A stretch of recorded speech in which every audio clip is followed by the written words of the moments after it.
Good morning, students. Today is 26/06/2021, class 5, chapter 8, rocks and minerals.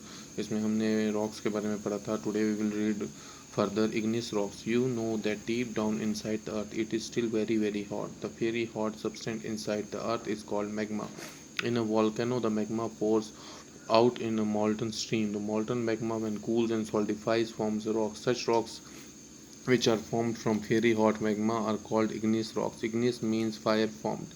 Magma is a mixture of different minerals. These minerals occur in different proportions, so igneous rocks contain different minerals such as granite and basalt. Granite is an intrusive igneous rock. There are several types of granite, but all are light colored because of the light colored minerals within them. Many temples in South India have been made of granite. Basalt is a typical extrusive igneous rock formed from lava. It is dense and dark because of the minerals it contains. It is fine grained because of its quick cooling. Igneous rocks tend to be very hard. When broken up, they make a good strong road surfacing material, especially when coated with tar. अब इसमें हमने आज किसके बारे में पढ़ा, igneous rocks के बारे में पढ़ा. इग्नियस रॉक्स क्या किससे बनती हैं? जो मैग्मा अर्थ की कोर में होता है वहाँ से ब्लो आउट होता है वॉल्केनोज के थ्रू. जो वॉल्केनोज में पोर्स होते हैं वहाँ से वो मैग्मा जो है बाहर आता है, अर्थ की सरफेस पे आता है. इनसे ये इग्नियस रॉक्स बनती हैं. जब ये मैग्मा ठंडा हो जाता है तो इनसे ये इग्नियस रॉक्स का फॉर्म लेता है और उससे वो इग्नियस रॉक्स बनती हैं.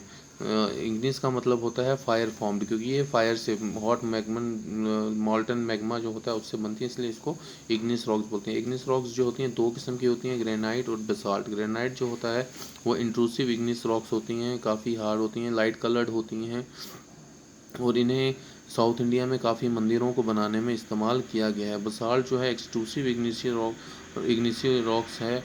ये भी लावा से ही बनती हैं, काफ़ी डेंस और डार्क होती हैं और काफ़ी हार्ड होती हैं ये भी.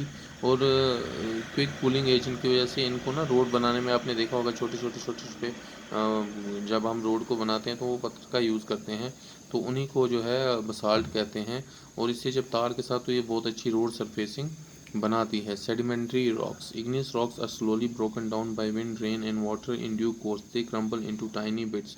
Rivers carry these tiny bits of rocks into the sea. The rocky material along with seashells and skeletons of tiny sea animals settles in layers upon the sea bottom. These materials are called sediments. अब sedimentary rocks क्या होती हैं हमने पढ़ा. जो igneous rocks हैं वो कैसे बनती हैं, फायर जो मैग्मा जो निकलता है वॉल्केनोज में से.